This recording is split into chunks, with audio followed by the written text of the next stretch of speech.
Hi, I'm Chris, and today I'm going to be showing you how to install a OE style low tone horn from AutoZone. Okay, first things first, let's see what we have to work with. Okay, let's see what we got in here.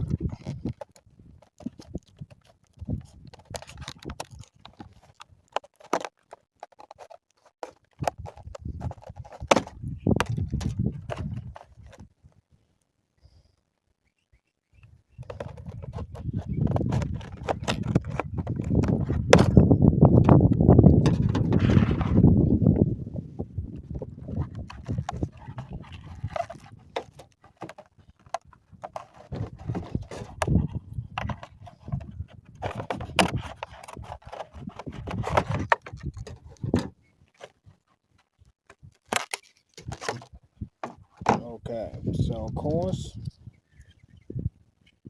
we have a horn. If that surprises you, you might need to get mental help. Okay, so we have the horn. No surprises there.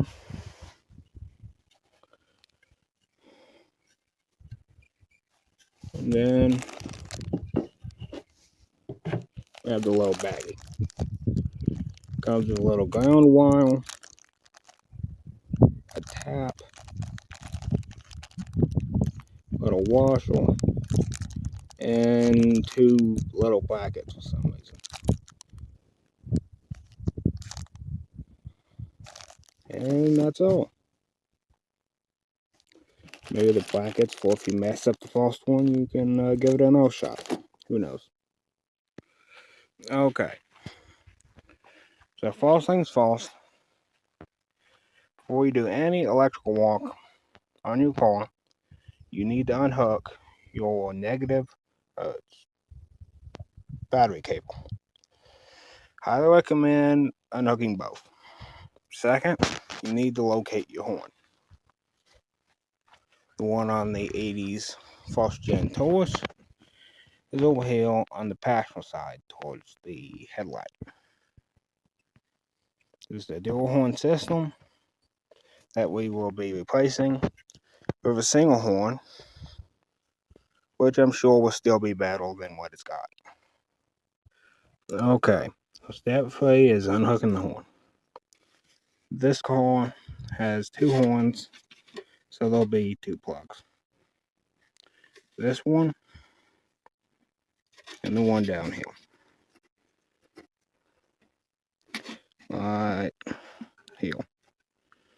With some coaxing, these should just come loose. These have already been off, so yours may be a little bit more stubborn. One second. Okay, after you've gotten that done, wires just lift out. Put them out of the way. And then off on to step 4. Okay, next you gotta locate the bolt holding on the horn. It'll be right there in the middle of the two horns. Really easy to access. You can't miss it.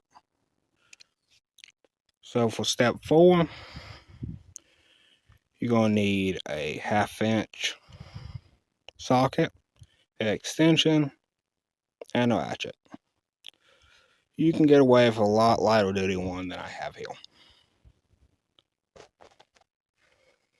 Okay, so now you just put the socket on and you loosen the bolt.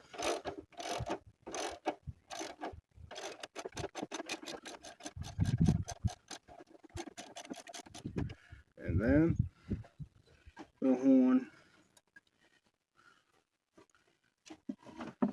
simply lifts out.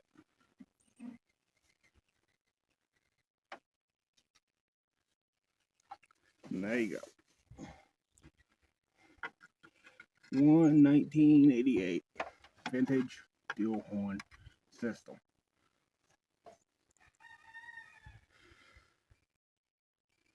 and your little bolt. Try not to lose it. I almost did. Okay, so step 5, we need to figure out how we're going to be mounting this. Looks like to me we just take one of our brackets, bend this point at a right angle, and it looks like it should just bolt in. Don't see why it wouldn't. You might want to use both of these brackets because they're hazel thin. Might be why they sent two.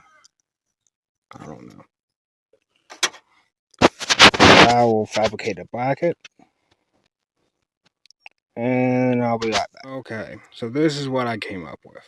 As I said, I just bent it at a right angle, and I'll be using both of them because that seems way too thin metal. I actually bent these mostly by hand, so yeah, I'll use both. Okay, so now we just put it all together. You just put the brackets on there, a little locking marshal, and then the little tap.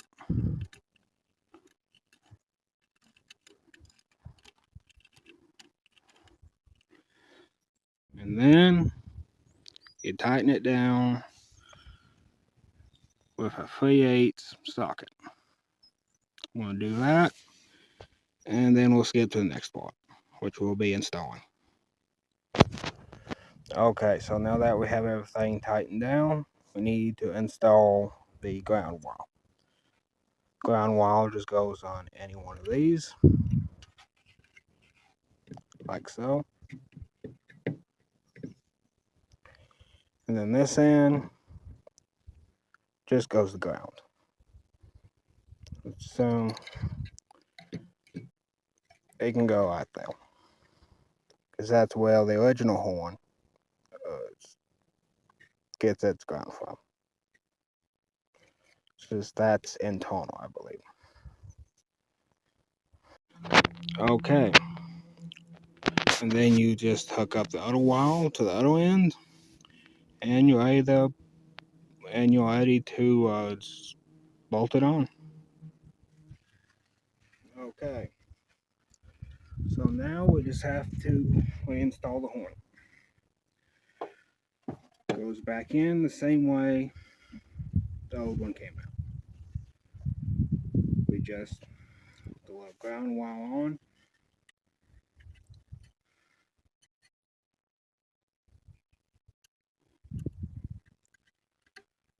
The bolt through the bracket.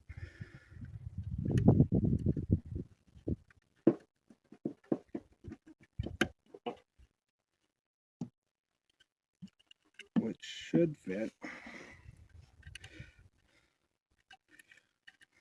There we go.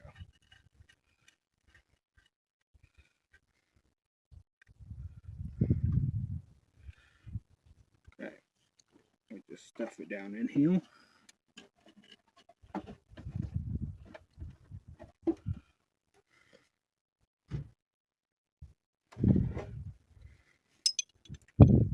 Just store the bolt.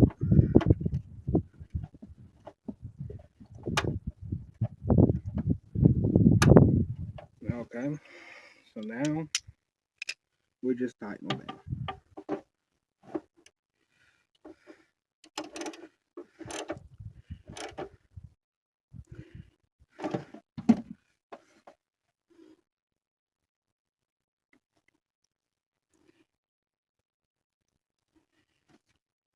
And there we go.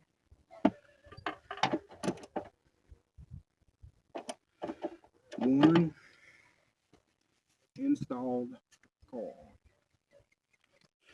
Okay, so there she is. All stuffed in there, all nice and tidy. Now we just have to test it.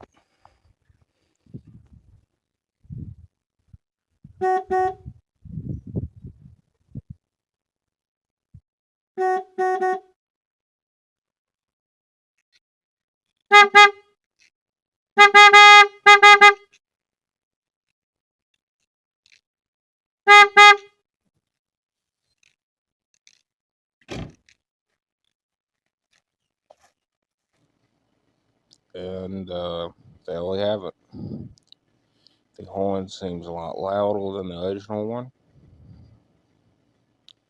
and it's been installed for a good couple of months now, and it seems to be holding up just fine.